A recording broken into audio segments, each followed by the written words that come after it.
Emergencies can strike when we least expect them, especially in high-risk workplaces like construction sites. That's why careful planning of emergency procedures and first aid provisions is not just essential, it's required by international standards. In this video, we are going to discuss what arrangements must be made and the key elements to consider. Let's get started. Under Article 18 of the ILO Occupational Safety and Health Convention C-155, employers are required to ensure measures are in place to handle emergencies and accidents, including first aid arrangements. Consider the nature of your workplace, the type of work being done, the size and layout of the site, the equipment in use, the number of workers present at any time. All of these factors influence your emergency planning. Next, you'll need to make internal arrangements to address foreseeable emergencies.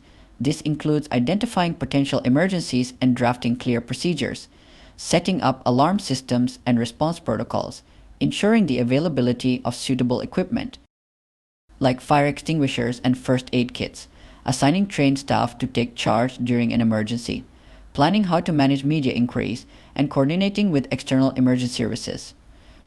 Don't forget regular drills and exercises to ensure everyone knows what to do when it counts. Speaking of external services, seamless coordination is crucial. Make sure you have reliable communication equipment, especially for remote sites, up-to-date contact details for emergency services, including international evacuation options if necessary, and designated individuals ready to make the call with all the needed information at their fingertips. Planning for emergencies is about being proactive and prepared. By addressing these elements, you're not only complying with regulations but also protecting lives and minimizing risks. Thanks for watching. If you found this video helpful, give it a thumbs up and share it with your team. Don't forget to subscribe for more safety tips and insights. Stay safe,